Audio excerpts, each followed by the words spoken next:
ठीक है, कि एग्जामिनर अगर ज्यादा खुश हो गया कि भैया पेपर बहुत डिफिकल्ट बनाना है या पेपर बहुत आसान बनाना है, तो चूंकि आपको इतना टाइम मिला हुआ है, मैं कर दूंगा। एक्चुअली क्या था ना, आपने ग्रुप अभी तुरंत छोड़ा था ना सर, आज ही आपने ग्रुप से एग्जिट किया था, तो ऐड नहीं हो रहा, वो बता रहा है कि अभी रिसेंटली इन्होंने ग्रुप छोड़ा है, तो थोड़ा टाइम दीजिए, ऐड हो जाएगा। मैं कर दूंगा आपको। तो एग्जामिनर का कोई भरोसा नहीं है भैया, सवाल आसान पूछ ले या सवाल मुश्किल पूछ ले, चूंकि आपको ना, हाँ वही अकाउंट डिलीट हो गया था आपका, चूंकि आपको इतना टाइम दिया जा रहा है ना एग्जाम की तैयारी करने के लिए, इतना टाइम एग्जाम की तैयारी करने के लिए दिया जा रहा है, तो आसान पेपर तो आप एक्सपेक्ट करिएगा ही मत कि आसान पेपर आएगा। पूजा गुड मॉर्निंग, मनीष भाई गुड मॉर्निंग। इसीलिए मैं कह रहा हूँ कि थोड़ा सा अपना प्रिपरेशन हाई लेवल पे कीजिएगा, ठीक है, अपनी प्रिपरेशन को हाई लेवल पे रखिएगा। बाकी जो असिस्टेंट अकाउंटेंट की नई वाली वैकेंसी है उसके बारे में बता दूंगा, बट वो उतनी खास नहीं है, ठीक है। आपकी वैकेंसी जितनी बढ़िया है ना, वो वैकेंसी उतनी बढ़िया नहीं है।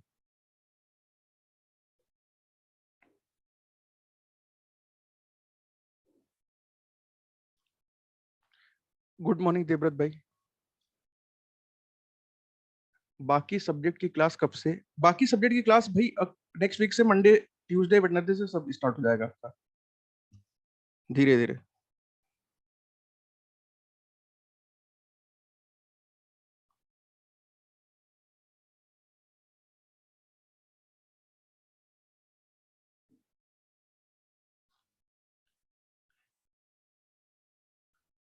सुशील भाई मैंने बोला ना आपको, संडे और मंडे, आज कल परसों में आपको सब कुछ मिल जाएगा।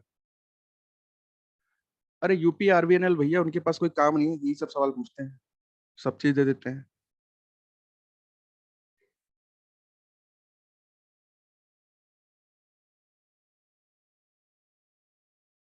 ठीक है, लेकिन जितनी जॉब आपकी बढ़िया है ना असिस्टेंट अकाउंटेंट, उससे बढ़िया वो नहीं है।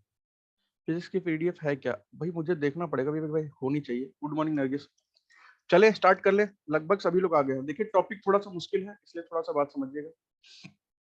चलिए, मैंने एक चैप्टर के बारे में बोला था, जिस चैप्टर का नाम है height and distance. Height and distance, ऊंचाई एवं दूरी। ठीक है, बेसिकली ये ट्रिग्नोमेट्री का पार्ट है, त्रिकोणमिति का। बट हमें कुछ छोड़ना नहीं है, तो इसलिए हम लोग इसको भी कर लेते हैं। एक चीज बताइएगा, मान लीजिए कि आप एक बिल्डिंग पे खड़े हैं, फॉर एग्जाम्पल आप ऐसा समझिएगा,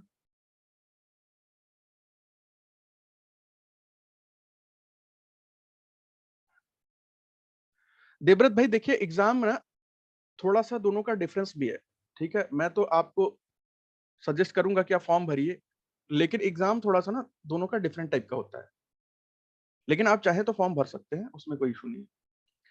देखिए मान लीजिए एक बिल्डिंग है कोई भी, यहां मान लेते हैं एक बिल्डिंग है, ये मान लेते हैं एक बिल्डिंग है, इसमें बहुत सारे फ्लोर्स होंगे, ठीक है।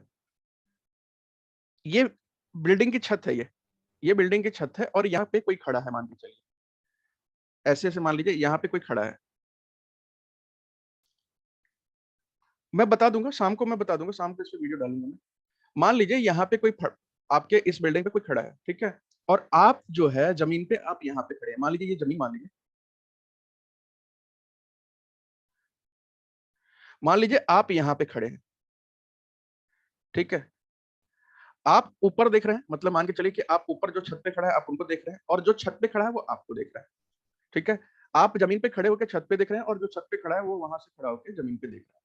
एक चीज बताइएगा कि आप अगर छत पे देख रहे हैं, अपनी बात कर रहे हैं, ये मान लीजिए आप हैं, ठीक है। मतलब कि जितने लड़के हैं, ये मान लीजिए कि आप नीचे खड़े हैं, ये बॉय है, और जितनी लड़कियां मान लीजिए छत पे खड़ी है, गर्ल। मान लीजिए आप छत पे देख रहे हैं, तो आपका सर ऊपर की तरफ होगा या स्ट्रेट होगा? आप बताइए, आप अगर छत की तरफ देख रहे हैं तो ऑब्वियस सी बात है आपका सर भी तो ऊपर होगा, मतलब कि आप कहीं मुंडी आप टेढ़ा करके रखे होंगे, और आपकी आंख जो होगी वो ऊपर की तरफ होगी। मतलब बेसिकली अगर आप देखते हैं इधर है, मतलब अगर आपकी नजर इधर है, लेकिन आप जब ऊपर देखते हैं तो आपकी नजर कुछ ऐसे हो जाती है, ठीक है। आपकी नजर कैसे हो जाती है भाई? ये ऊपर की तरफ हो जाती है, याद रखिएगा। ठीक है, कि आप देखते तो स्ट्रेट है, लेकिन ऊपर देखने के चक्कर में ना आपकी नजर जो है ऊपर हो जाएगा। क्यों? क्योंकि आपका जो सर है जो ऊपर हो जाएगा। और वहीं अगर हम एक बार छत पे चल लें, अगर हम छत पे चल लें, तो एक चीज बताइए, जो छत पे खड़ी है लड़की, वो देखती किधर है भाई? ऑब्वियस सी बात है, उनका जो साइट होगा वो तो स्ट्रेट होगा, मतलब देखने का नजरिया तो स्ट्रेट होगा। लेकिन चूंकि एक लड़का नीचे खड़ा है, ठीक है, कोई छत के नीचे खड़ा है, यानी कि उस बिल्डिंग के बराबर में खड़ा है, उसको देखने के लिए तो ऑब्वियस सी बात है, इनको अपने सर को नीचे की तरफ करना पड़ेगा, झुकाना पड़ेगा सर को। दीपक भाई गुड मॉर्निंग। अपने सर को झुकाना पड़ेगा, क्योंकि इनकी नजर कुछ इस तरीके की हो जाएगी, मतलब इधर हो जाएगा। तो यहाँ पे ना यार दो बातें बनती हैं, यहाँ पे दो बातें बन रही है। यहाँ पे ना जो ऊपर देख रहा है, वो भी एक एंगल बना रहा है, अपने आम एंगल से एक हट के अलग एक एंगल बना रहा है। कौन सा एंगल भाई? देखिए, वो देखता तो था यहाँ पे, ठीक है, मान के चलिए वो इस पॉइंट को देखता था, क्योंकि उसकी नजर स्ट्रेट थी, लेकिन अब देख रहा है वो इस पॉइंट को, ठीक है, इस पॉइंट को। तो भैया यहाँ पे एक एंगल तो बन रहा होगा ना कुछ, कि कितने डिग्री वो अपने सर को ऊपर की तरफ कर दिया, कोई तो एंगल बन रहा होगा, कोई तो थीटा बन रहा होगा यहाँ पे, कि 40 डिग्री उठाया है, 50 डिग्री उठाया है, 60 डिग्री उठाया है, 100 डिग्री उठाया है। अच्छा, ये थीटा जो है ये किस पे डिपेंड करता है?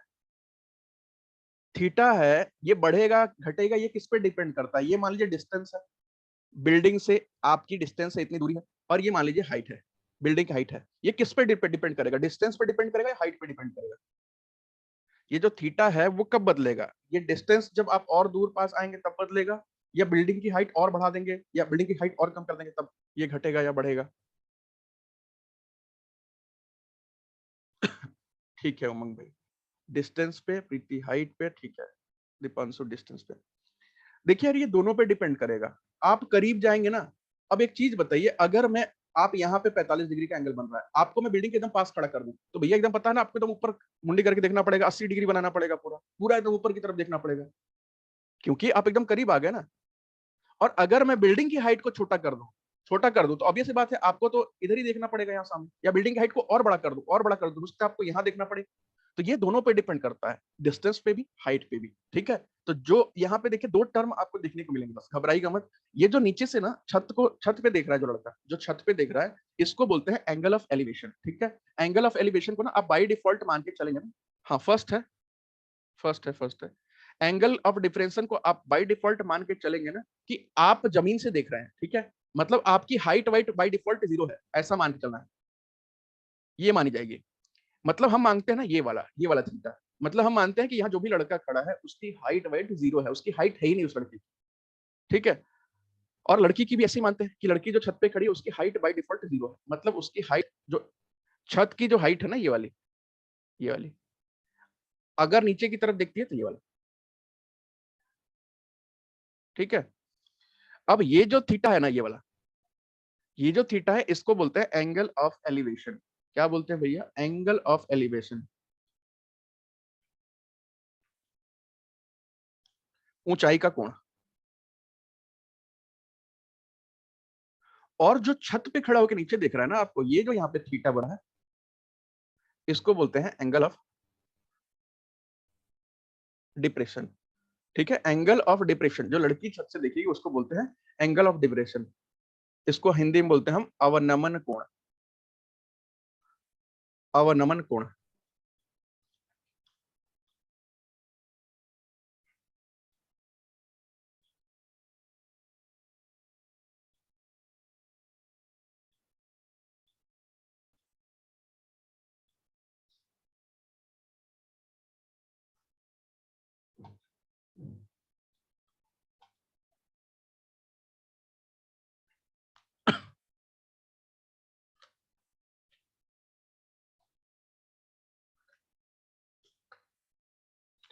लिख लीजिएगा तो फिर बताइएगा, फिर एक दो सवाल करते हैं पहले।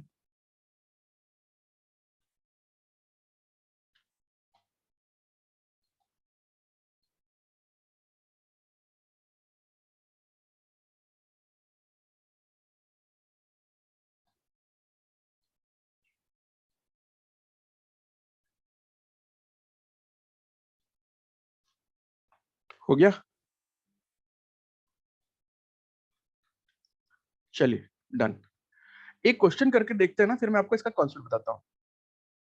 इसमें कितने टाइप के क्वेश्चन आते हैं? टाइप तो विवेक भाई इसमें एक ही बनेगा, लेकिन नीचे से भी सवाल बन सकता है, ऊपर से भी सवाल बन सकता है। मतलब छत के नीचे कोई खड़ा है, वहां से भी क्वेश्चन बन सकता है, छत के ऊपर कोई खड़ा है, वहां से भी कोई क्वेश्चन बन सकता है। या तो कुछ भी क्वेश्चन बन सकता है, खंबा कोई खड़ा है, कोई टावर खड़ा है, कुछ भी ऐसा लगा हुआ है।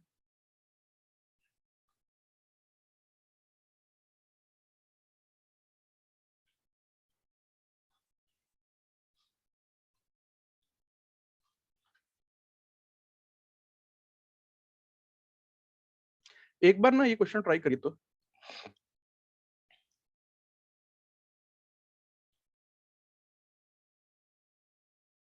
ये किसी टावर की बात कर रहा है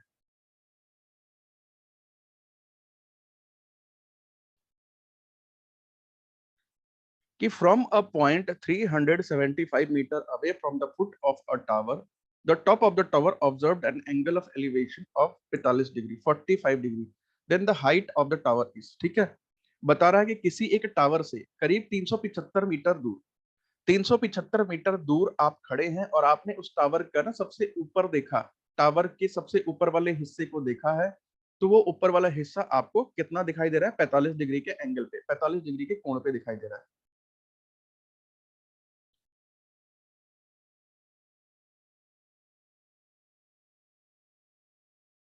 स्वाति सेम भी हो सकता है, लेकिन ऊपर देखने को ना एलिवेशन बोलते हैं, नीचे देखने को डिप्रेशन बोलते हैं। अब ये आपको डिसाइड करना पड़ेगा। ऊपर हम देख रहे हैं तो एलिवेशन है, नीचे हम देख रहे हैं तो डिप्रेशन है। अब बताइए दोनों सेम कैसे हो सकता है? ऊपर नीचे हम दोनों एक साथ देख नहीं सकते। अगर हम ऊपर सर अपना करके देख रहे हैं तो वो एलिवेशन हो गया, और कोई मेरे को ऊपर से सर नीचे करके अपना सर झुका के देख रहा है तो डिप्रेशन हो गया। दोनों एक नहीं हो सकता ना। ठीक है, बहुत बढ़िया सोमेल भाई, बहुत बढ़िया। शिवा शंकर, अंकित जिंदल, बहुत बढ़िया। उमंग, बहुत बढ़िया। खुशबू, ठीक है, बहुत बढ़िया।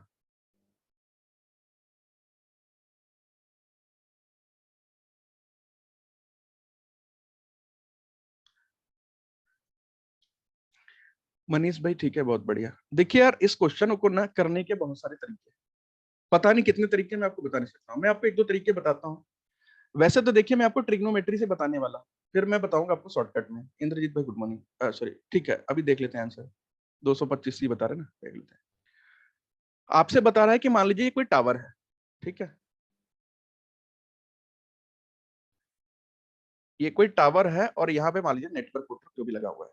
आप इससे 375 मीटर की दूरी की बात कर रहे हैं, मतलब इस पॉइंट की बात कर रहे हैं कि ये टावर से क्या है ना, ये मान लीजिए टावर है और ये 375 मीटर की दूरी है। और बता रखा है कि यहाँ पे एंगल ऑफ एलिवेशन बन रहा है ये वाला 45 डिग्री का। तो यार देखिए ना, एक्चुअली हम लोगों को इसको ट्रिग्नोमेट्री से समझना है। करने के लिए तो मैं आपको ऐसे ही बता दूंगा, बिना कुछ किए आंसर पे टिक मार सकते हैं। इसमें तो कुछ करने वाली कोई बात ही नहीं है। आंसर पे तो हम ऐसे ही टिक मार सकते हैं कि चारों में से कौन सा आंसर होगा, बिना कुछ किए। ठीक है प्रमोद भाई, ठीक है। लेकिन ना यहाँ पे हमें समझना है कि ट्रिग्नोमेट्री से अगर मुझे करना पड़ेगा तो हम लोग कैसे कर सकते हैं। Good morning Shivani, good morning.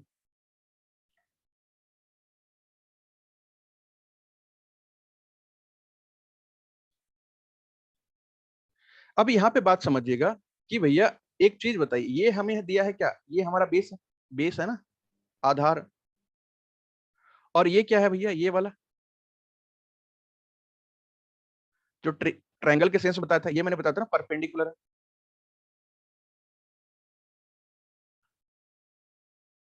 लंब है। अब एक बात बताइएगा कि क्या आपको कोई ऐसा फॉर्मूला पता है क्या कि जो परपेंडिकुलर या बेस को लेकर के हम कर सके? परपेंडिकुलर या बेस को लेके हम लोग कर सकते हैं?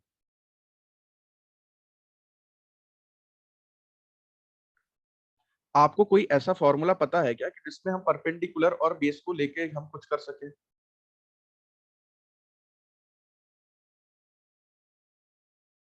टेन थीटा, ठीक है, टेन 45। तो भैया यहाँ 45 है ना, इसको हम लोग ले लेते हैं, एक काम करते हैं, टेन 45 डिग्री। अच्छा, टेन थीटा की वैल्यू क्या होती है भाई? टेन थीटा की ये होती है क्या, परपेंडिकुलर अपॉन बेस, ऐसा ही होता है क्या? लंब बटे में आधार होता है क्या? होता है ना। तो भैया टेन 45 की वैल्यू कितनी होती है? टेन 45 की वैल्यू 1 होती है। परपेंडिकुलर हमें नहीं दिया है, बेस की वैल्यू हमें क्या दिया? 375। परपेंडिकुलर हमें क्या मिल जाएगा यहाँ पे? 375 मीटर। मतलब हमें ये तो हाइट तो इसकी मिल गई कि ये 375 मीटर है। एक चीज और समझिएगा, ये तो एक तरीका है। एक तरीका मैं आपको और बताता हूँ कि भाई, अगर ना अगर कोई एक टावर खड़ा है, ऑब्वियस सी बात है, एक टावर कोई खड़ा है और यहां से यहां तक की दूरी की बात की गई है, और ये दोनों आपस में ऐसे हैं ना कि ये वाला एंगल 90 नहीं बन रहा होगा क्या? यहाँ पे एंगल 90 नहीं बन रहा होगा क्या? बन रहा होगा। अगर ये 90 बन रहा होगा तो ये वाला क्या बन रहा होगा? ये वाला क्या बन रहा होगा भाई? ये वाला एंगल 45 बन रहा होगा क्या? 45। ठीक है, बिल्कुल पूजा, ठीक है। भैया एक हम लोगों ने पढ़ा था जब ट्रायंगल पढ़ रहे थे कि जब किसी ट्रायंगल का दो एंगल बराबर हो तो उसके दो साइड भी बराबर होते हैं। पढ़ा था नहीं पढ़ा था ऐसा? जब किसी एक त्रिकोण के दो कोण बराबर हो तो उसके दो भुजाएं भी बराबर होती हैं, मतलब ये वाली साइड और ये वाली साइड बराबर होगा या नहीं होगा? ये भी होगा। अगर ये वाली साइड आपको 375 मीटर दे रखी है तो भैया इस ये भी तो 375 मीटर हो जाएगी। यहाँ कुछ निकालने वाली बातचीत है क्या? ये तो बस समझना है, देखना है और आंसर पे टिक मारना है, खत्म कहानी। ठीक है। हाँ, दो ट्रायंगल सॉरी, जब किसी ट्रायंगल के दो एंगल बराबर हो तो उसके दो साइड्स भी बराबर होते हैं। लेकिन ना हमें ना मेथड नंबर 1 से करना है इस सवाल को, ना मेथड नंबर 2 से करना है इस सवाल को। हमें ये दोनों मेथड फॉलो नहीं करना है। दोनों मेथड बहुत बेकार है, घटिया है, टाइम टेकिंग है और बर्बाद है। ठीक है, हमें इन दोनों मेथड्स को फॉलो नहीं करना है। मैं तो बस आपको तरीका बता दिया कि ऐसे भी कर लेते हैं। ठीक है, मैं आपको जो तरीका बताता हूँ उससे हम लोग चलते हैं, बात करते हैं। देखिए यार, जब मैंने आपको ना ट्रायंगल पढ़ा था तो वहां पे मैंने आपको एक बात बताई थी, और तीन ट्रायंगल बना करके मैंने आपको बात बताई थी शायद। तीन ट्रायंगल बनाया था आपके लिए। एक कुछ ऐसा, एक कुछ ऐसा, एक कुछ ऐसा। मैंने आपको बताया था वहां पे कि भैया यहाँ पे तीन बातें बनती हैं, या तो 30 डिग्री हो, या तो ये 30 डिग्री होगा, या तो ये 45 डिग्री होगा, या तो ये 60 डिग्री होगा। ठीक है। जब 30 डिग्री होगा तो उसके सामने का जो साइड है वो 1 होगा, और नीचे का जो साइड है √3 होगा, ऊपर का जो साइड है।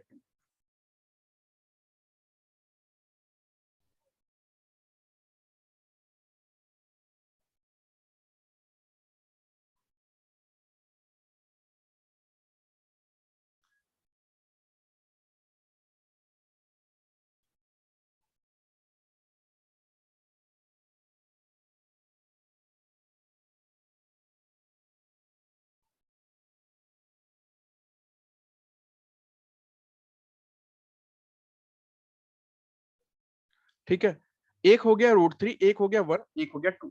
दूसरा हम लोग देखते हैं, जब 45 डिग्री होता है तो 45 डिग्री के सामने वाला क्या होता है? 1 होता है। इधर वाला भी क्या होता है? 1 होता है, और ये वाला साइड क्या होता है?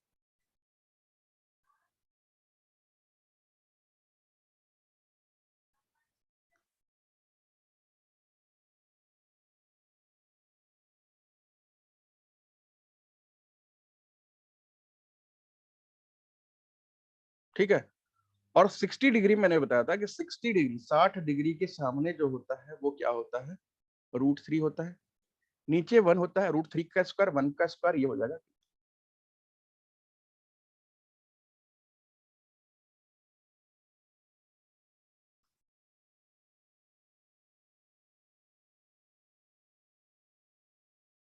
ठीक है, ये मैंने आपको तीन ट्रायंगल के बारे में बताया था कि हम लोग जब भी इस क्वेश्चन, इस टाइप के क्वेश्चन को करते हैं तो हम लोग इन तीनों को बस याद रखेंगे ना, तो यहाँ हाइट एंड डिस्टेंस चैप्टर ऐसे निपट जाएगा। ठीक है। अब एक बार ना हम लोग अपने पहले क्वेश्चन को देखते हैं। भैया पहले क्वेश्चन को देखते हैं तो यार हमें एक चीज नजर आती है, यहाँ पे 45 डिग्री की बातचीत की गई है। मैं आपको तीसरे मेथड से बता रहा हूँ आपको कि ये है और ये है। ठीक है, ये वाला आपको 45 डिग्री दिया गया है, और तुरंत जैसे ही आपने 45 दिखा तो आपको याद आया कि सामने वाली साइड 1 है, नीचे वाली साइड 1 होती है, और ये वाली साइड क्या होती है? √2 होती है। अगर इस 1 यूनिट की वैल्यू आपको दे रखी है 375 मीटर, तो ऑब्वियस सी बात है इस 1 यूनिट की वैल्यू भी क्या हो जाएगी? 375 मीटर। और आपसे जो भी पूछा जाए ना इस ट्रायंगल में, हर चीज निकाल सकते हैं, हर चीज निकाल सकते हैं।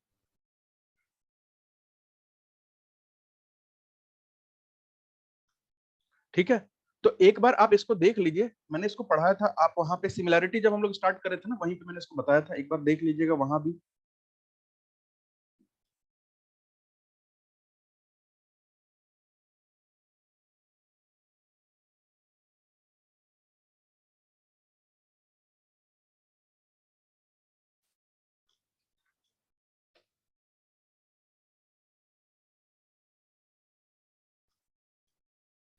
ठीक है, तो चले आगे चला जाए भाई।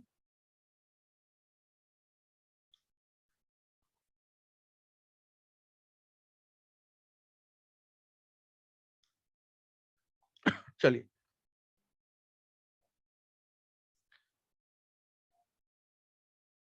हाँ एवरी केस में सिर्फ टेन थीटा को देखेंगे, क्योंकि ना टेन आप करने के लिए तो यार हम किसी थीटा से कर सकते हैं, लेकिन ना सारे थीटा की फिर वैल्यू आपको याद रखनी पड़ेगी ना। इसीलिए ना आप सिर्फ टेन टेन हर क्वेश्चन को टेन से कर लेंगे, लेकिन हमें जरूरत नहीं ना। मैं आपको जो शॉर्टकट बता रहा हूँ उस शॉर्टकट से ही सारे क्वेश्चन को हम लोग कर लेंगे, टेन थीटा से भी करने की जरूरत नहीं है। चलिए कीजिए एक बार, ट्राई कीजिए, हो रहा है नहीं हो रहा है।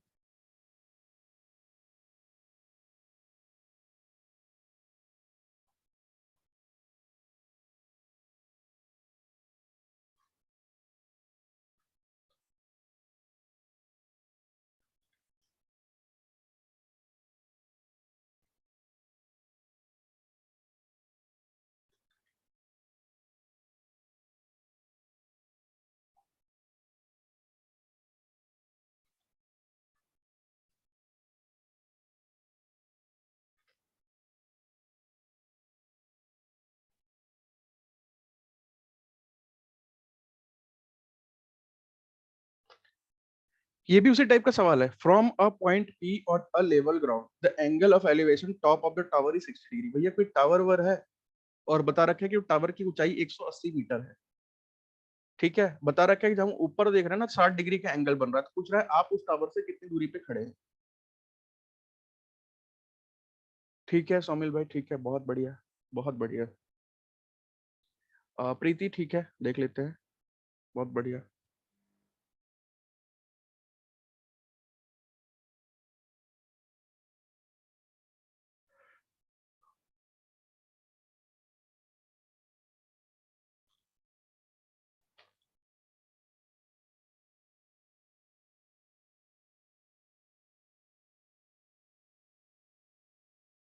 शिवा शंकर, बहुत बढ़िया, बहुत बढ़िया भाई।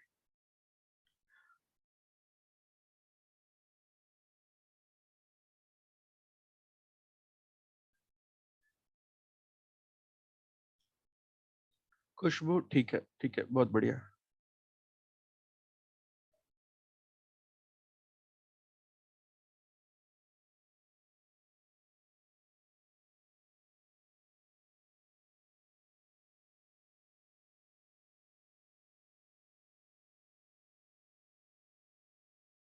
उमंग भाई ठीक है, बहुत बढ़िया। नरगिस ठीक है, बहुत बढ़िया।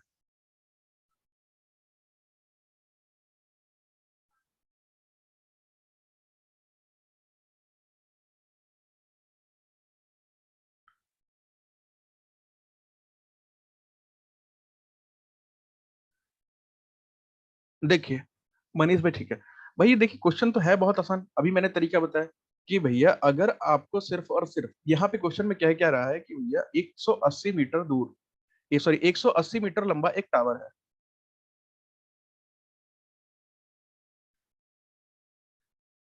ठीक है, मान लीजिए टावर है 180 मीटर लंबा, और आप इस टावर से कितने दूर खड़े हैं वो सवाल पूछा गया है। एंगल ऑफ एलिवेशन 30, 45, 60, इसके अलावा कुछ रहेगा तो फर्स्ट मेथड से करना होगा। खुशबू इसके अलावा कुछ आएगा ही नहीं, इसके अलावा कुछ आएगा ही नहीं जब तक आप कैट वैट की पेपर ना दे रहा हूं तब तक। वन डे कॉम्पिटिटिव एग्जाम 30, 45 और 60 ही आएगा। आप एसएससी सीजीएल का भी उठा के देख लीजिएगा, आपको हर जगह 30, 45, 60 ही दिखाई दे रहा होगा। हाँ, लेकिन इसको भी कॉम्प्लिकेट बना सकता है जिसमें हमें समझ में ना आए। ये कह रहा है कि यहाँ पे एलिवेशन कितना है भैया, 60 डिग्री का है। टावर की ऊंचाई दे रखी है 180 मीटर इसकी है। भैया पूछा गया कि आप इस टावर से कितनी दूर खड़े हैं, या भी जहां से भी एलिवेशन की बात की जा रही है वो टावर से कितनी दूरी पर है। और एक चीज बताइए, जब 60 डिग्री होता है, जब 60 डिग्री होता है तो सामने वाला साइड कितना हो जाता है भाई। जब 60 डिग्री होता है तो उसके सामने जो साइड होती है ना वो क्या हो जाती है, √3। नीचे वाली क्या हो जाती है, 1, और ये वाली क्या हो जाती है, 2। तो भैया √3 की वैल्यू कितना है, 180 है। 1 यूनिट की वैल्यू कितनी हो जाएगी, √3 की वैल्यू कितना है, 180 मीटर। 1 यूनिट की वैल्यू कितनी हो जाएगी भाई, 180 बटे में √3। लेकिन मैंने आपको बताया था ना, ऐसा हम लोग कभी करते नहीं, इसीलिए हम क्या करेंगे, नीचे रूट वाली चीजें नहीं होनी चाहिए, √3 और बटे में √3 से मल्टीप्लाई कर देंगे, जिससे क्या हो जाएगा भैया, ये हो जाएगा 180 √3 बटे में 3, तो ये कट जाएगा, 3 6 18 60, आंसर हमारा क्या आएगा, 60√3। हो गया।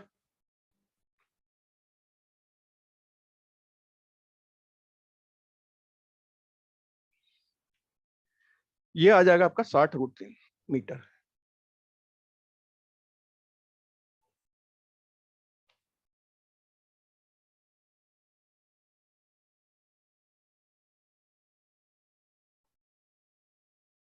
चलिए एक और कीजिए भाई।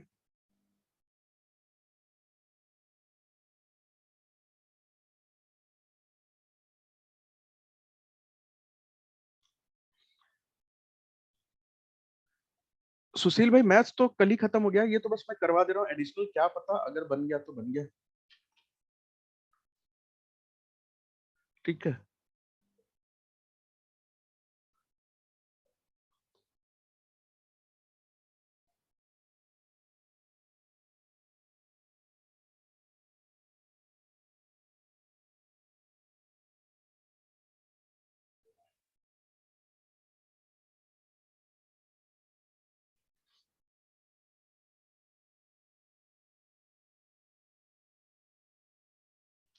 कीजिए, बस 1 मिनट का टाइम ले लीजिए, कीजिए।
शिवा शंकर भाई ठीक है, सौमिल भाई ठीक है, उमंग भाई ठीक है, देवव्रत भाई ठीक है, अभी देख लेते हैं। अनुपात पूछा है क्या? अनुपात पूछा है।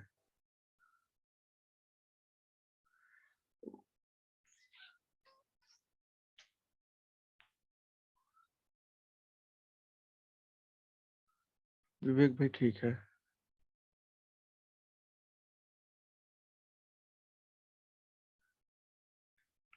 देखिए यहाँ पे क्या बोला गया है, the angle of elevation of top of two vertical towers as seen from the middle point of line joining the foot towers 45 degree और 60 डिग्री।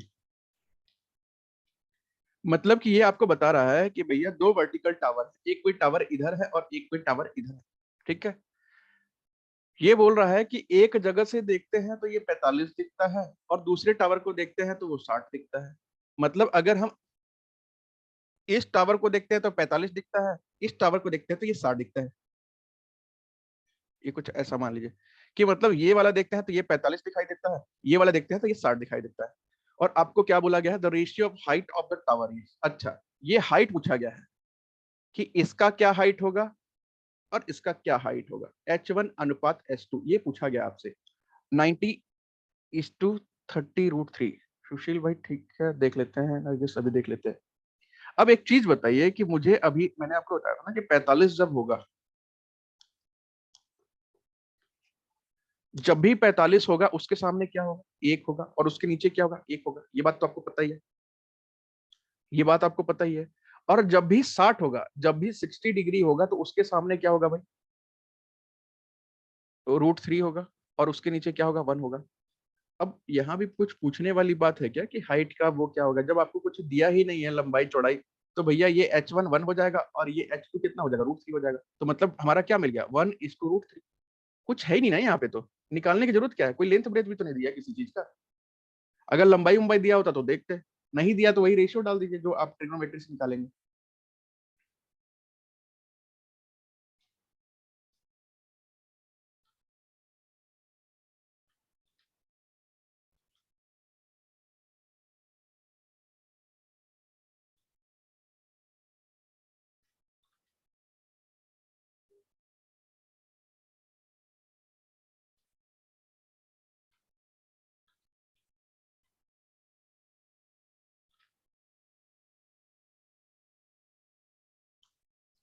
चलिए।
यहाँ तो रेनिंग नहीं हो रहा है, लेकिन आस पास तो सुनने में आ रहा है स्टार्ट हो रहा है, बारिश हो रही है।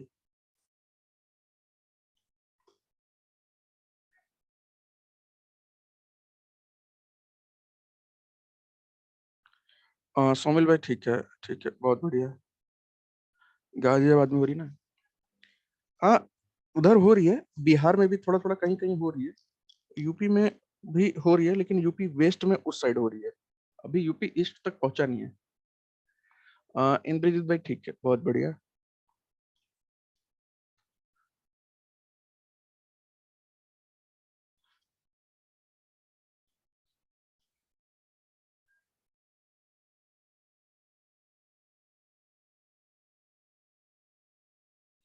दिल्ली में भी हो रही है।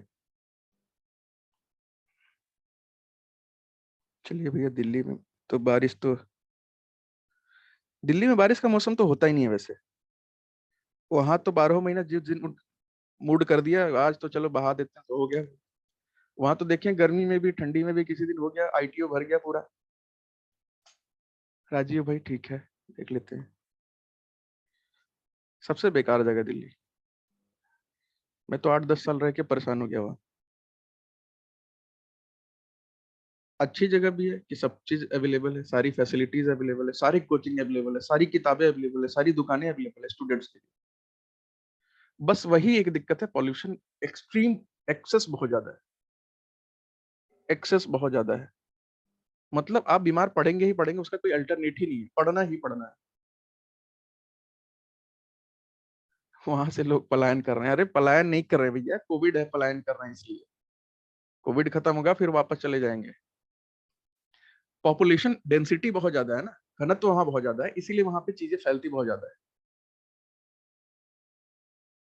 ठीक है, और आप जहां, हम लोग जहां रह रहे हैं डेंसिटी कम है, हम लोग दूसरे के संपर्क में बहुत कम आ रहे हैं। और वहां तो आप देखिए ना, हर चीज आदमी दूसरे पे डिपेंडेंट है। दूध लेने के लिए भी आपको जाना है मदर डेयरी के काउंटर पे।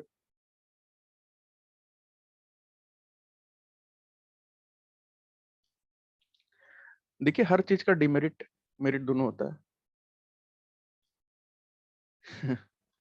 क्या बोल रहे हैं, इसलिए हम भी एनसीएल में आना चाहते हैं। अच्छा, अरे ये तो उससे भी ज्यादा पॉल्यूटेड जगह है भाई। यहाँ तो अभी हो सकता है ना 5 साल 10 साल बाद ऑक्सीजन का सिलेंडर लेके मास्क लेके फिर ऑफिस जाना हो, क्योंकि ऑक्सीजन ही यहाँ इतना पॉल्यूशन है। भाई शर्ट धो के डालते हैं ना बाहर व्हाइट कलर का, तो शाम को जब हटाते तो ब्लैक कलर की हो जाती है। हम लोग भी समझ लेते चलो कोई नहीं ब्लैक ही पहन लेते। यहाँ भी बहुत पॉल्यूशन है, सिंगरौली में भी बहुत पॉल्यूशन है। खुशबू ठीक है, √3+1 ठीक है, ठीक है। हाँ अभी ये ना जब से सिंगरौली में अभी ये इंडिया में कोल क्राइसिस हो गया ना भारत में, जब से कोयला की क्राइसिस हो गई है पूरे भारत में, तब से यहाँ पॉल्यूशन तो अनलिमिटेड कर दिए हैं। जो ये ट्रक में भर भर के कोयले ट्रांसपोर्ट करने लगे ना देश के हर कोने में, तब से तो मत पूछिए। भाई रोड पे ना काला काला, मतलब क्या बताऊं, इतना मोटा मोटा जम गया है कि उसको मतलब जेसीबी लगा के रखे हैं उसको हटाने के लिए। और ऑब्वियस सी बात है भाई, रोड पे जब इतना फैल रहा है तो ऑब्वियस सी बात है हमारी नाकों में सांस में भी तो जा ही रहा होगा।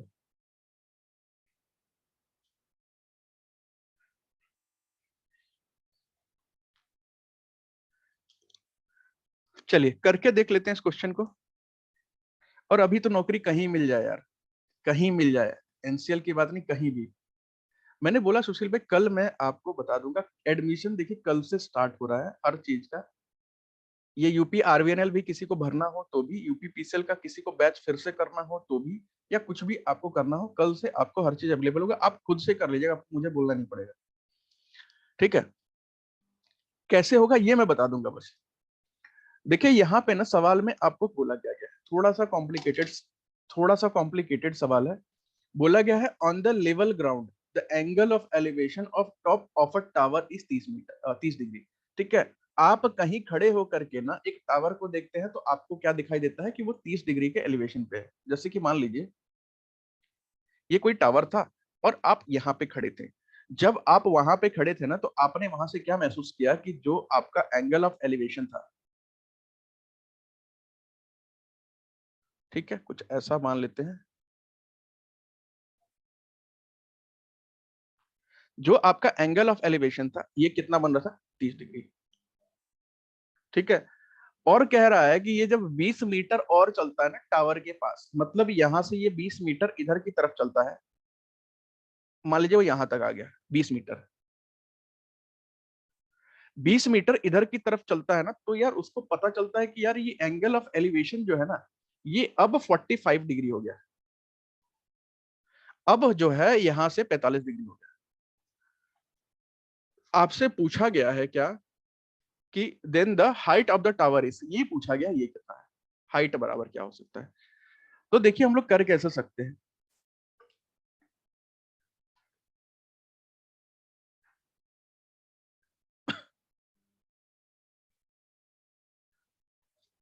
कि मान लेते हैं कि ये वाला जो पोर्शन है ना यहां से यहां तक, एक्स, ठीक है, एक्स मान लेते हैं। देखिए 45 डिग्री के एंगल के सामने आपको पता है 1 होता है, और नीचे भी क्या होता है, 1 होता है, ये तो आपको पता है।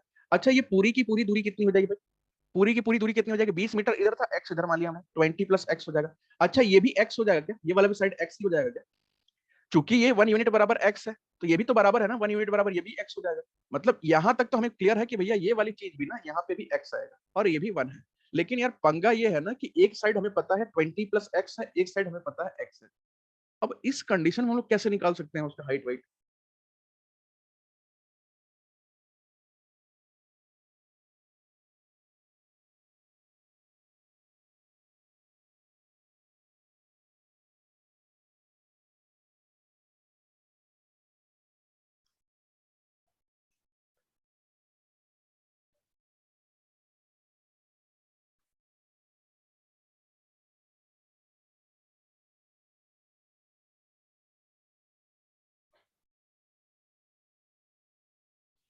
कैसे निकाल सकते हैं भाई।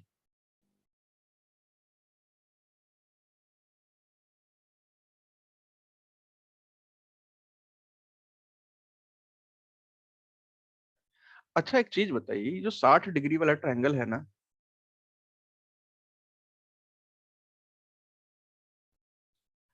ये 60 डिग्री वाले की बात, सॉरी 30 डिग्री वाली बात कर रहे हैं।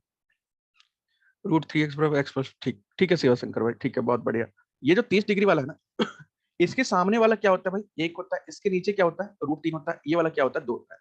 मतलब कि ये 20 प्लस x को क्या हम √3 मान सकते हैं क्या? अगर हम 30 डिग्री वाले पूरे ट्रायंगल को ले ले, 45 डिग्री भी भूल जाए, क्योंकि हमें पूरा यहां से यहां तक पूरा कितना दिया है, 20 प्लस x हमने माना है, लिया है मतलब। और 30 डिग्री वाले ट्रायंगल में होती वैल्यू कितनी है, √3, यानी कि √3 की वैल्यू कितनी दे रखी है, 20 प्लस x।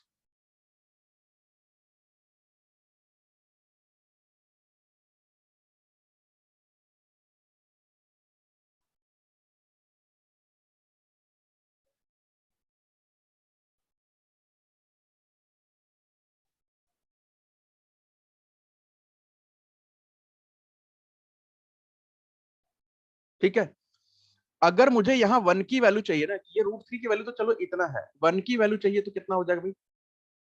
अगर मुझे 1 की, देखिए ये x की वैल्यू भी ना यहाँ 1 है, x की वैल्यू भी यहाँ पे 1 दे रखी है, यहाँ भी x की वैल्यू 1 दे रखी है, मतलब कि रेशियो में दे रखा है भैया, ये रेशियो लिया ना हमने, ये तो अनुपात लिया, ये भी रेशियो में ले सकते हैं, तो ये हम लोग लिख सकते हैं ना, √3 बराबर 20 प्लस x। चूंकि ये रेशियो है ना, तो रेशियो का आप उधर ले जाइए, तो ये क्या हो जाएगा, √3 माइनस x बराबर 20। ठीक है, और x की वैल्यू कितना है, √3 माइनस 1 बराबर 20। मतलब अगर हम इस 20 मीटर की बात करें ना, इसकी वैल्यू कितना है, √3 माइनस 1, और इसकी वैल्यू कितना है भाई, 1 है। अगर हम दोनों को जोड़ देंगे तो √3 आ जाएगा, मतलब बिल्कुल फिट बैठ रहा है। एक्स हमने नहीं माना ना, वो रेशियो को अलग ही कर लिया, हम मान लेते हैं, हमने यहाँ पे मान लिया ना कि ये पूरा का पूरा रेशियो है, इसको हमने रेशियो मान लिया। बाकी आप √3x भी मान रहे हैं ना, तो कोई दिक्कत नहीं है, वो भी सही है, वो भी तरीका सही है। हमने तो एक रेशियो को अलग ही कर लिया कि भैया अगर देखिए ना, यहाँ पे x की वैल्यू 1 पुट कर देते तो 20 में 1 जुड़ जाता, 21 हो जाता। लेकिन हमें पता है कि ये x जो है वो अनुपात है, वो नंबर नहीं है कोई, ये हमने तो माना हुआ अनुपात है हमारा। अब बताइए ये हम लोग कैसे निकाल सकते हैं इसकी वैल्यू?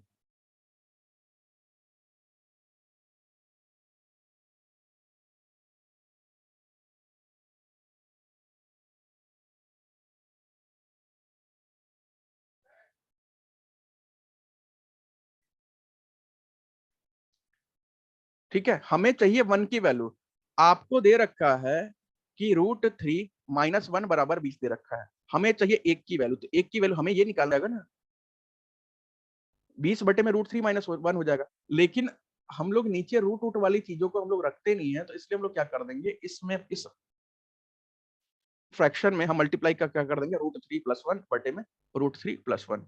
अब ये कितना हो जाएगा भाई, ये 3 माइनस 1 2 हो जाएगा, ये हो जाएगा 20 बटे 2, और ये हो जाएगा √3 प्लस 1, ये 2 10 जा, हमारा टोटल फाइनल आंसर क्या आ जाएगा भाई, फाइनल आंसर आ जाएगा सेंटीमीटर, जो भी है वो आंसर हो जाएगा।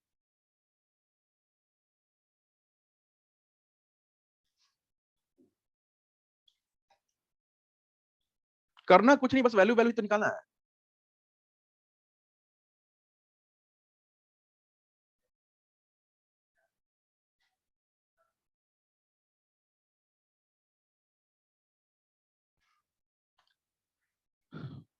कमलेश भाई दिल्ली में कहाँ रहते हैं, दिल्ली में कौन सी जगह पे?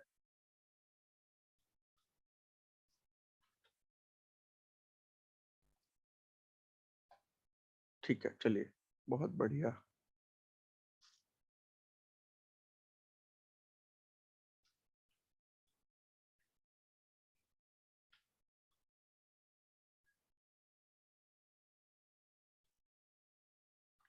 अरे यार, एक मैं अभी देख लूंगा, अभी देख लूंगा दीपक भाई। अच्छा, आर्मी हेडक्वार्टर, सर्विस में है क्या, कि वहाँ फैमिली में कोई है?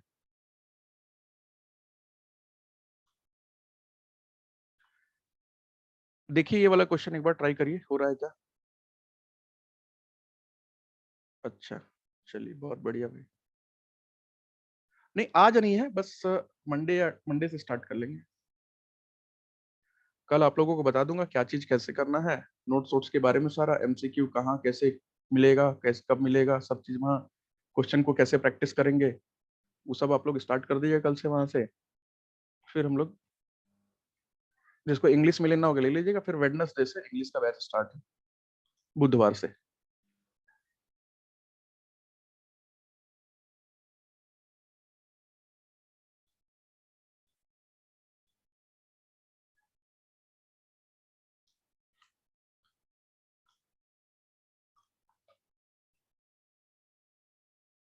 एक बार ट्राई करिए भाई से। इंग्लिश की फीस कितनी है?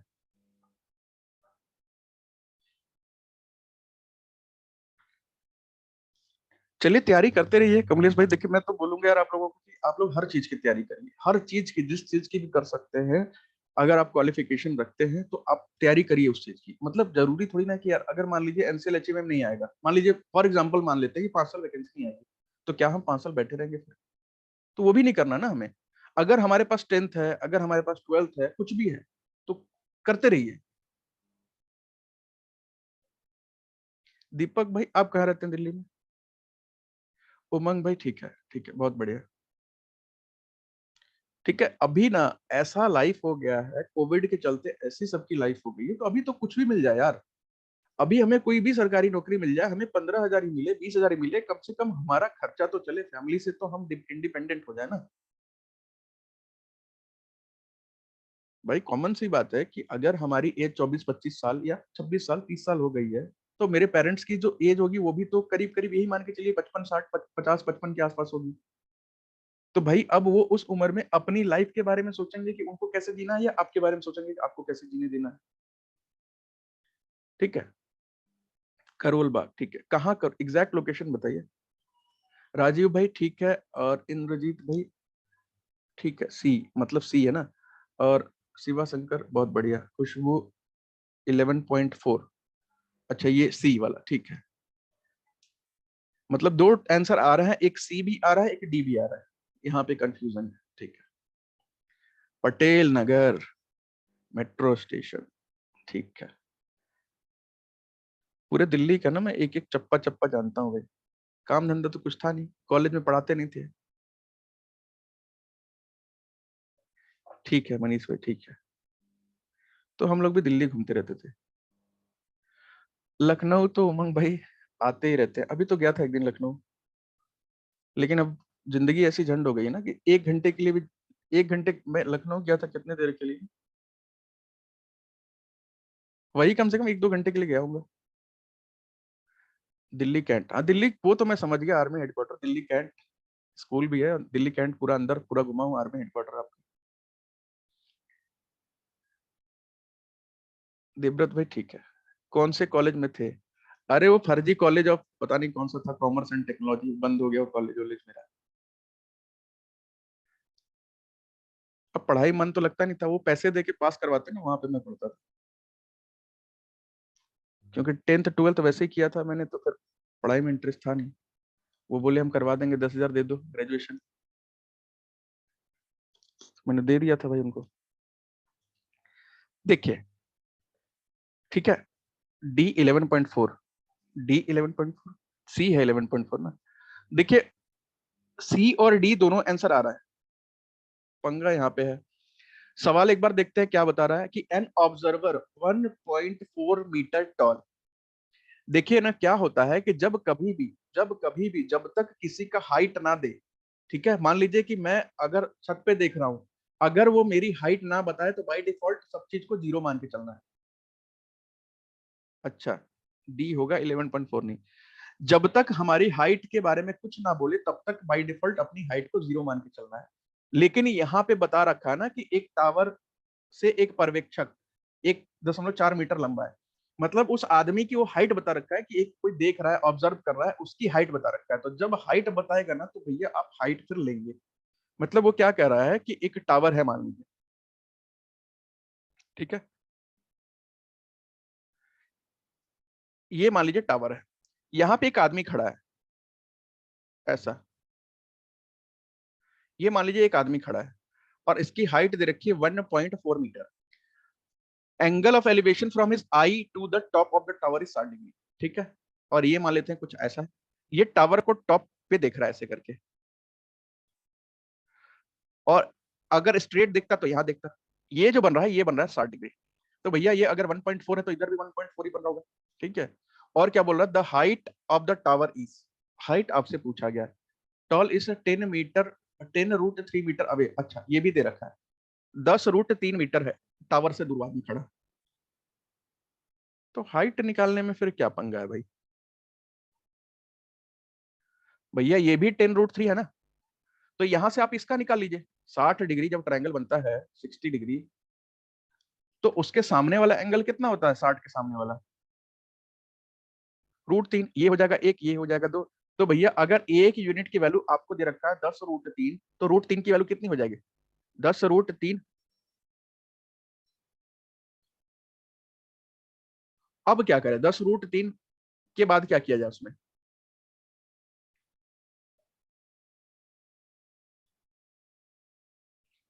तो √3, 1 यूनिट की 10√3 है, तो √3 की वैल्यू कितनी हो जाएगी? इसमें √3 का मल्टीप्लाई कर देंगे, तो ये हो जाएगा 10 इंटू √3, और √3 3 हो जाएगा, यानी कि ये तो 30 आ गया।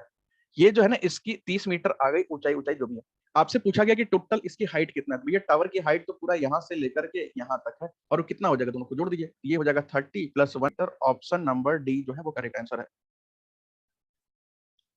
ठीक है, ये वाला जो आंसर गलत है, ये वाला आंसर सही है।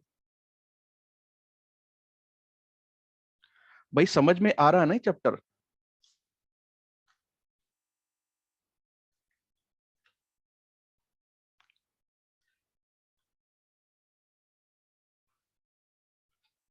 हाँ मतलब मुश्किल है वैसे, लेकिन अगर समझ में ना आए तो भाई बता जरूर दीजिएगा।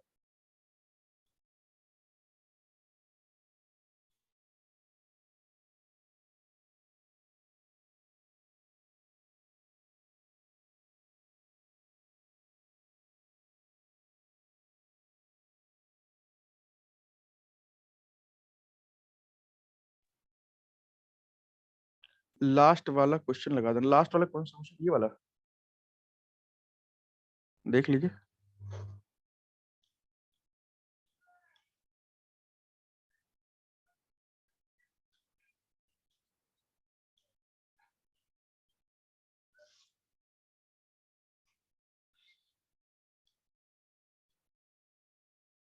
ट्रैफिक अवेयरनेस क्वेश्चन है क्या सर? देखना पड़ेगा। सुशील भाई इलाहाबाद के तो बहुत सारे स्टूडेंट हैं, बहुत बच्चे हैं इलाहाबाद के।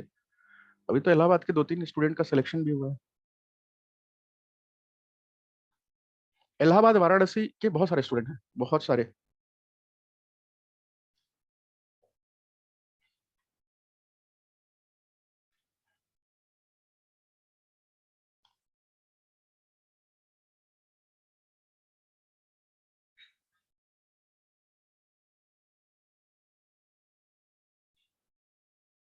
ठीक है, ठीक है, ठीक है, मैं भेज दूंगा।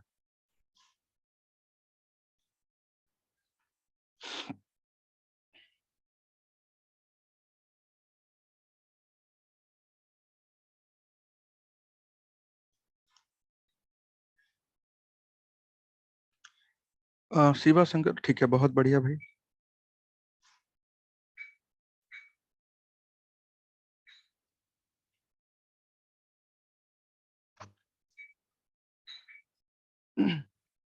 पीडीएफ एनसीएल वालों के लिए भी है क्या? कौन सी पीडीएफ भी?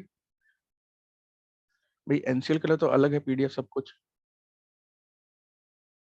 सब कुछ मिलेगा विवेक भाई, मैं आपको बताऊंगा। 1-2 दिन में एनसीएल का भी उस पर अपडेट हो जाएगा सब कुछ। मतलब आपको किसी भी एग्जाम की तैयारी कर रहे हैं ना, तो आपको इधर उधर नहीं भटकना पड़ेगा।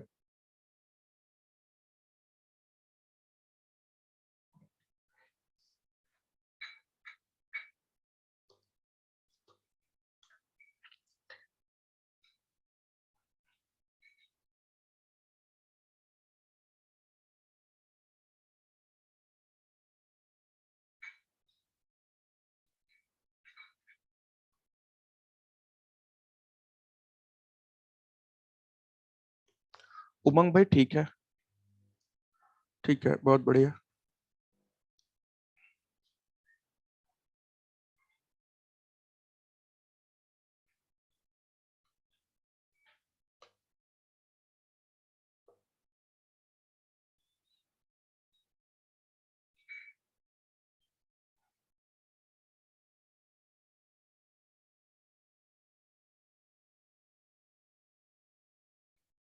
राजीव ठीक है, बहुत बढ़िया।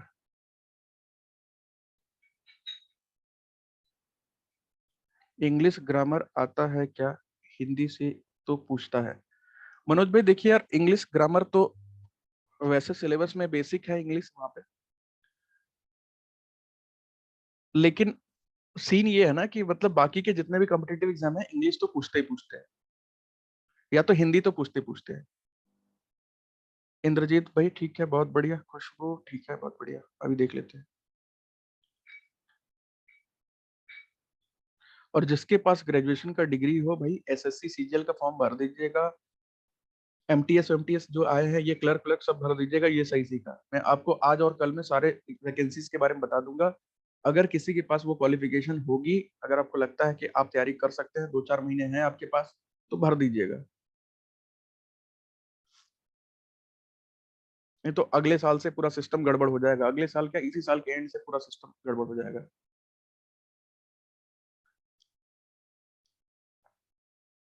फिर ये लास्ट है ना सीजीएल 2021 वाला, पिछले सीजीएल ये पिछले साल वाला है, इस साल वाला नहीं है। इस साल तो फिर सीईटी लागू कर देंगे, फिर बहुत पंगा हो जाएगा।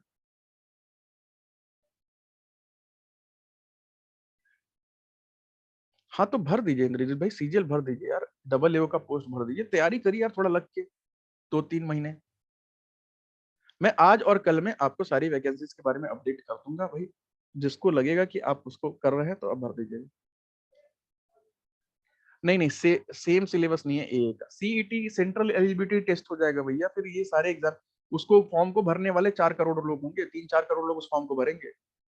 और जितनी वैकेंसी है ना, जहाँ 30 लाख लोग भर रहे हैं उतने ही वैकेंसी रहेगी, लेकिन फॉर्म भरने वाले लोग कम से कम न्यूनतम 1 करोड़ लोग रहे। फिर वही हाल होगा, आपको पता ही है, मारा मारी। 5,000-6,000 पोस्ट आएगा, 1 करोड़ लोग फॉर्म भर देंगे।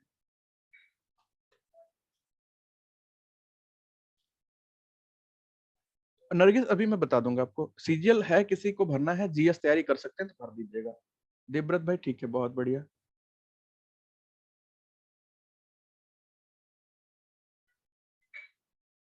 देखिए यार, जब हम लोग गए थे ना प्रिपरेशन करने, हाँ, जब हम लोग गए थे प्रिपरेशन करने, तो यार हम लोगों को बोला ना किसी ने कि भैया 2 ऑप्शन है, चुन लो, एसएससी करना है या बैंक करना है। अब यार हम लोग का मन ऐसा था कि नहीं नहीं, हम तो दोनों करना चाहते हैं। हाँ वही वही, उसी का असिस्टेंट अकाउंटेंट का भी मैं बता दूंगा। हम लोग का मन था कि यार दोनों करना चाहते हैं। फिर यार कोई वैकेंसी आती थी उसमें कॉमर्स कॉमर्स पूछ लेता था, जीएस नहीं आती थी। कोई वैकेंसी आती थी उसमें कुछ और पूछ लेता था, कॉमर्स नहीं पूछता था। दिमाग खराब हो गया भाई। फिर हम लोगों ने डिसाइड किया कि भैया ये छोड़ो ताम झाम, सिर्फ और सिर्फ करो एसएससी की प्रिपरेशन, इसके साथ अपना सब्जेक्ट तैयार करो। मतलब जैसे पीसीएस की तैयारी करते हैं ना, कि जीएस भी प्रिपेयर कर लो प्लस कॉमर्स भी प्रिपेयर कर लो। जब GS commerce math English reasoning सब कुछ प्रिपेयर हो गया, फिर जो भी वैकेंसी आती थी लगता था ये तो मेरे लिए ही बनी, क्योंकि मैंने ऑलरेडी इसको प्रिपेयर करके रख लिया है। फॉर्म आता था, भर देते थे, और काम भी हो जाता था। जीएस किस लेवल का? जीएस भैया सीजीएल लेवल का होगा, एसएससी सीजीएल लेवल का। और मेरा जो होता है ना, वो आप एक बार चल के देखिए, अगर पीसीएस की तैयारी भी कर रहे हैं तो आपका वहां भी रिवीजन हो जाएगा। मतलब मैं तो उसी लेवल का लेके चलता हूँ, मैं सीजीएल से भी थोड़ा सा एक लेवल ऊपर ही लेके चलता हूँ, कि थोड़ा सा भी चूक ना हो जाए कहीं। लेकिन यार जीएस तो, मजा तो पढ़ने का जीएस ही है। ये दुनिया के सारे सब्जेक्ट बकवास है, सिलेक्शन सिर्फ जीएस पे होना चाहिए। आपने देखा किसी का जीएस में 50 में 50 आता है? कभी नहीं आता है। कितना भी पढ़ लो नहीं आएगा, कितना भी पढ़ लो भाई नहीं आएगा। हाँ, मैथ में 50 में 50, रीजनिंग में 50 में 50, सब में 50 में 50।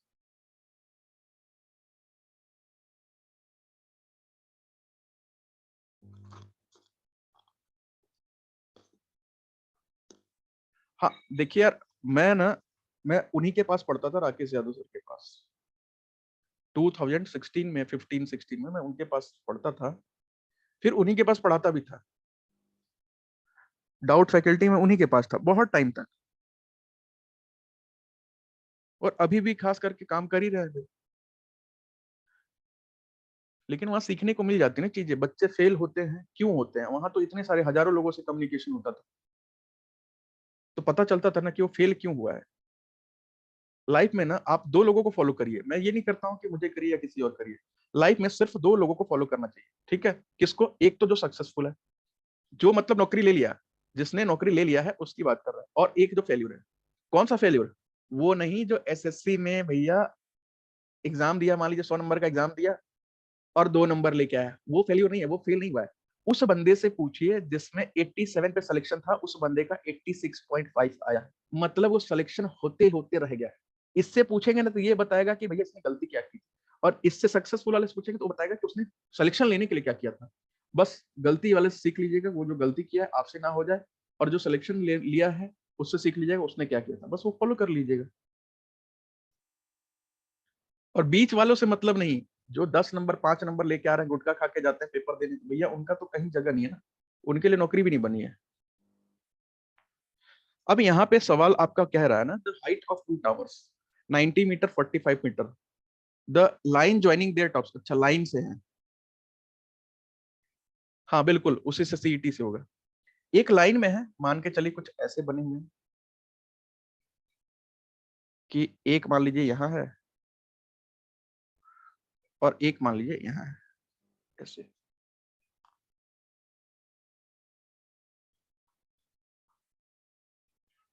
ठीक,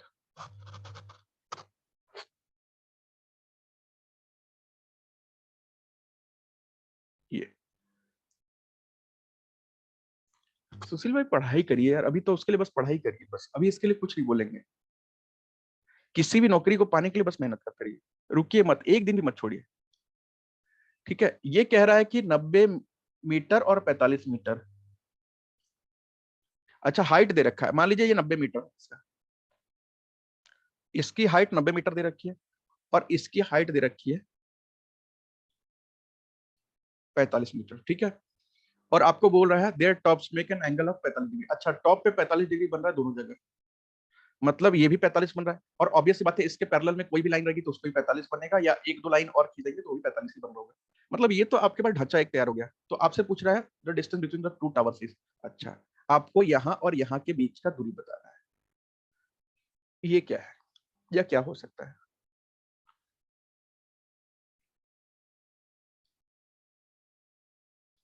तो भाई देखिए यहाँ पे कुछ करने वाली चीज तो है नहीं कि इस क्वेश्चन में कुछ किया जाए, खतरनाक मेहनत किया जाए। आप बस यहाँ पे एक बात समझिएगा कि अगर ये 45 है तो इसके सामने क्या होता है, 1 होता है, इसके नीचे क्या होता है, 1 होता है। अगर वो 90 मीटर है तो ऑब्वियस बात है यहाँ से लेकर के यहाँ तक की दूरी भी कितनी हो जाएगी, 90 मीटर। ठीक है, ये दूरी भी तो आपको मिल गई 90 मीटर। और ये भी आपको पता है कि अगर ये 45 है, ये वाला 45 है, तो इसके सामने क्या होता है, 1, छोटे वाले टावर में। अगर ये 1 होता है तो ये भी 1 हो जाएगा। अगर ये 45 मीटर है तो ऑब्वियस बात है ये भी तो 45 मीटर हो जाएगा, यहाँ से यहाँ तक। एक्स की वैल्यू नहीं निकल जाएगी क्या, हो गया। 90 में से 45 घटा दीजिए, ये भी कितना आ जाएगा, क्या हो गया।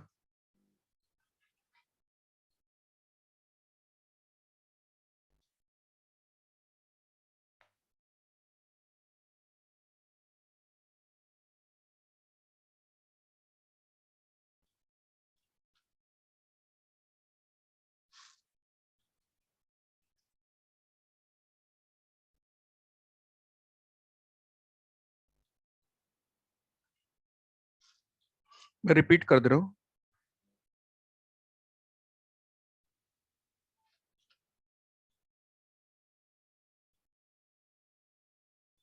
अच्छा फिगर ही गलत बनाए थे, इसलिए गलती हो गई होगी, कोई दिक्कत नहीं है।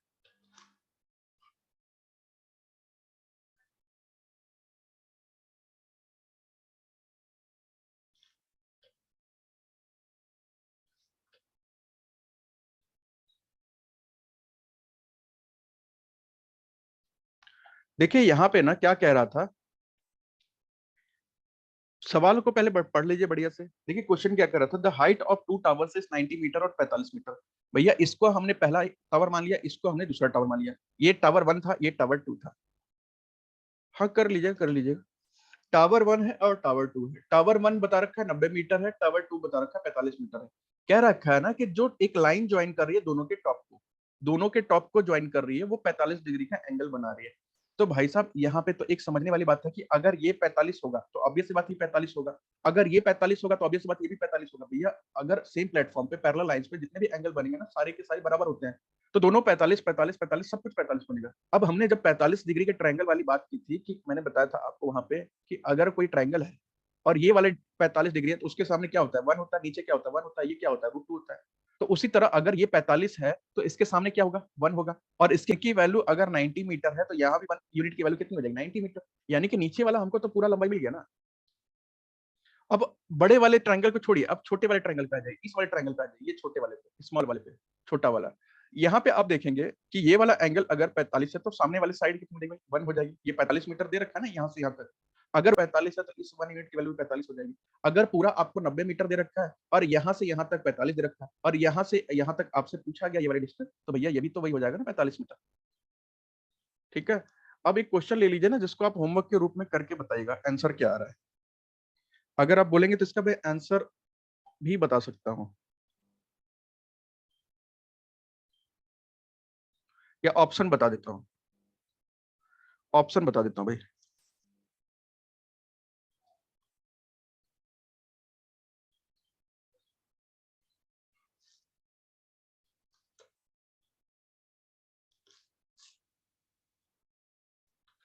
एक ले लीजिए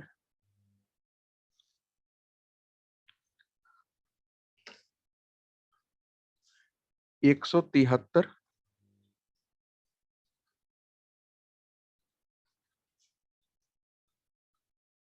200,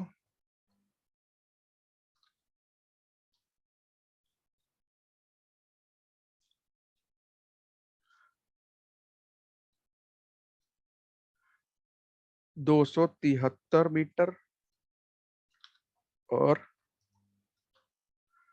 ये 4 ऑप्शन मैंने दे दिया है, देख लीजिएगा अगर कोई फिट बैठ रहा हो तो।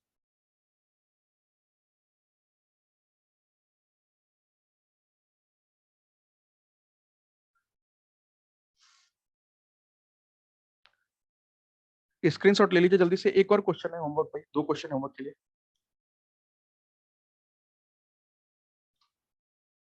शिवानी सीजीएल वाला जीएस जो है ना लेखपाल के लिए ऑब्वियस सी बात है हेल्पफुल होगा, हेल्पफुल ही नहीं मोर देन सफिशिएंट है, मतलब उससे बाहर तो चांस ही नहीं है कुछ भी। ठीक है, देख लेंगे सोमिल भाई, आंसर अभी तो सॉल्व करना पड़ेगा, वैसे तो सही लग रहा है।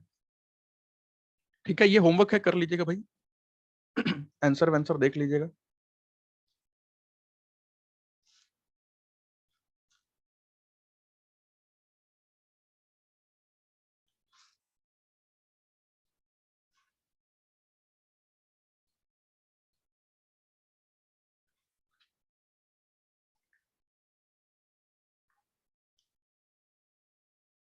इसको भी कर लीजिएगा होमवर्क। जैसे कॉपीराइट का साइन बन रहा था आपका, वैसे मेरा भी बनता है। आपने कैसे चेंज किया इसे? नहीं, कॉपीराइट का साइन बनता है ना, कंट्रोल जेड कर दीजिए, रिवर्स कर दीजिए कमांड को, वो नहीं होगा।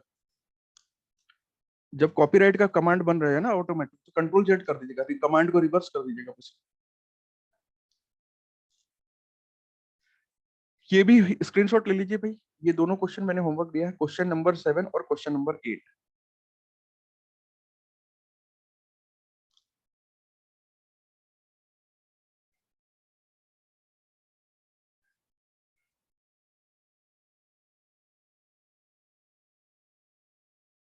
हो गया?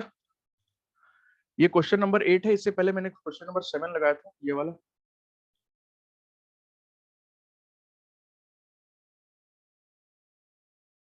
ठीक है, तो फिर ब्रेक ले लीजिए, बाकी मैं आपको बता दूंगा कैसे क्या करना है। और इन दोनों को कर लीजिएगा एक बार और ग्रुप में डिस्कस कर लीजिएगा अगर कोई डाउट होगा तो। और बाकी फिर इसके बाद हम लोग कंटिन्यू करेंगे। क्या आप बताइए, क्या पूछ रहे शशांक जी? 8 लगा दीजिए। बाकी ना वैकेंसीज जितनी भी आई हैं आज और कल, मैं सबके बारे में बता दूंगा। सुशील भाई मेरे को आप व्हाट्सअप करिएगा, मैं बताऊंगा। व्हाट्सअप कीजिए, मैं बताता हूँ आपको।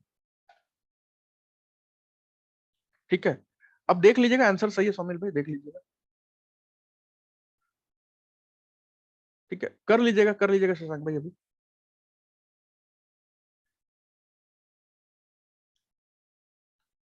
चलिए ले लीजिएगा ब्रेक, दोनों का स्क्रीनशॉट ले लीजिएगा, दोनों क्वेश्चन को कर लीजिएगा। अगर डाउट होगा आंसर को ग्रुप में डिस्कस कर लीजिएगा। ठीक है, अगर और भी कोई क्वेश्चन इससे रिलेटेड या किसी सब्जेक्ट से रिलेटेड डाउट होगा तो एक बार व्हाट्सअप कर दीजिएगा। खास करके मैथ्स में कोई डाउट होगा तो व्हाट्सअप जरूर कर दीजिएगा, क्योंकि अब मैथ्स में हम लोग रिवीजन करना स्टार्ट कर रहे हैं। तो ऑब्वियस सी बात है, अगर आप जो क्वेश्चन भेजेंगे डिफिकल्ट डिफिकल्ट, उसी से हम लोग कर पाएंगे। मैं जो कराऊंगा वो आपको आसान आसान लगेगा। ठीक है, तो अगर आपके पास कोई क्वेश्चन हो जो कि लगे कि वो डाउट है, कहीं से भी आप कर रहे होंगे, बड़ा बड़ा कर रहे होंगे, तो वो मैं आपको करवा दूंगा। ठीक है, शिवा शंकर भाई। ठीक है, विवेक भाई ना नेक्स्ट संडे से ऑनलाइन टेस्ट होगा सबका, सब आपका ऑनलाइन टेस्ट होगा, सबका ऑनलाइन टेस्ट होगा। ठीक है, तो अगर आपके पास कोई क्वेश्चन हो डिफिकल्ट लेवल पे, एक बार भेज दीजिएगा। और फिर तब तक ब्रेक ले लीजिए और सबको गुड डे, और भैया डाउट होगा तो जरूर बता दीजिएगा। हाँ बिल्कुल, कल ऑफ है, और आज और कल मैं आपको सारे वीडियो के बारे में बता दूंगा एक बार, सॉरी सारे वैकेंसीज के बारे में एक बार देख लीजिएगा। अगर कोई आपका एलिजिबिलिटी है तो आप उसको फिल कर दीजिएगा। भरने में फॉर्म दिक्कत आएगी तो वो भी बता दीजिएगा, मैं उसमें भी हेल्प कर दूंगा आपको, ठीक है।